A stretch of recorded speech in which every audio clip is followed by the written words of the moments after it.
प्रधानमंत्री नरेंद्र मोदी ने दक्षिणी अफ्रीका के जोहान्सबर्ग में आयोजित G20 शिखर सम्मेलन को संबोधित करते हुए कहा कि भारत के विभिन्न देशों के साथ संबंध ज्यादा प्रगाढ़ होंगे। उन्होंने कहा कि G20 में वित्त केंद्रित के बजाय मानव केंद्रित दृष्टिकोण अपनाया जाना चाहिए। प्रधानमंत्री ने अपराध में AI के उपयोग पर प्रतिबंध के साथ ही एक ग्लोबल AI कॉम्पैक्ट बनाने पर जोर दिया। उन्होंने कहा कि तेज नवाचार के लिए टैलेंट मोबिलिटी को अनलॉक करना आवश्यक है व G20 को इसका वैश्विक ढांचा तैयार करना चाहिए।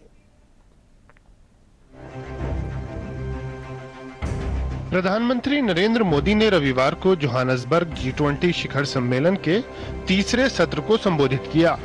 पीएम ने कहा कि जैसे जैसे टेक्नोलॉजी आगे बढ़ रही है, अवसर और संसाधन दोनों कुछ ही हाथों में केंद्रित हो रहे हैं।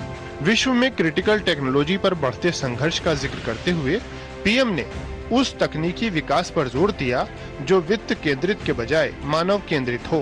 पीएम ने प्रभावी मानव निरीक्षण, सुरक्षा, पारदर्शिता और डीप फेक व अपराध में AI उपयोग पर प्रतिबंध के साथ एक ग्लोबल AI कॉम्पैक्ट बनाने पर जोर दिया। पीएम ने कहा कि तेज नवाचार के लिए टैलेंट मोबिलिटी को अनलॉक करना आवश्यक है और G20 को इसका वैश्विक ढांचा तैयार करना चाहिए।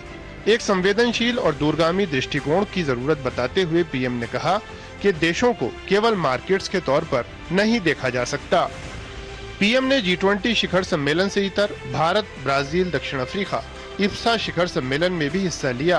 बैठक में ब्राजील के राष्ट्रपति लूला दा सिल्वा और दक्षिण अफ्रीका के राष्ट्रपति सिरिल रामफोसा भी शामिल हुए। बैठक में पीएम ने आतंकवाद की रोकथाम के लिए घनिष्ठ समन्वय को जरूरी बताया।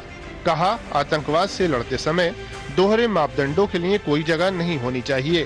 तीनों देशों के बीच डिजिटल सार्वजनिक बुनियादी ढांचे में सहयोग के लिए पीएम ने इप्सा डिजिटल इनोवेशन अलायंस की स्थापना का प्रस्ताव रखा।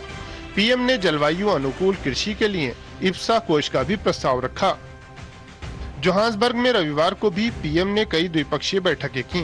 दक्षिण अफ्रीका के राष्ट्रपति सिरिल रामफोसा के साथ बैठक में वाणिज्य, संस्कृति, निवेश संबंधों को बढ़ावा देने और प्रौद्योगिकी, कौशल विकास, AI, महत्वपूर्ण खनिजों आदि में सहयोग में विविधता लाने पर चर्चा हुई।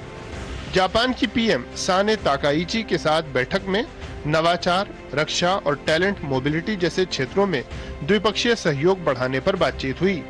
पीएम ने इटली की प्रधानमंत्री जॉर्जिया मेलोनी के साथ भी द्विपक्षीय बैठक की। कनाडा के प्रधानमंत्री मार्क कार्नी के साथ भी प्रधानमंत्री की बैठक में अहम मुद्दों पर विचार विमर्श हुआ। प्रधानमंत्री की नीदरलैंड के प्रधानमंत्री डिक शूफ और जमैका के अपने समकक्ष एंड्रयू होलनेस से भी मुलाकातें हुईं। रविवार को ही जोहान्सबर्ग G20 शिखर सम्मेलन संपन्न हुआ। राष्ट्रपति सिरिल रामफोसा ने समूह की अध्यक्षता अमेरिका को सौंपे जाने की घोषणा की। अगले वर्ष G20 शिखर सम्मेलन उसी की मेजबानी में होगा।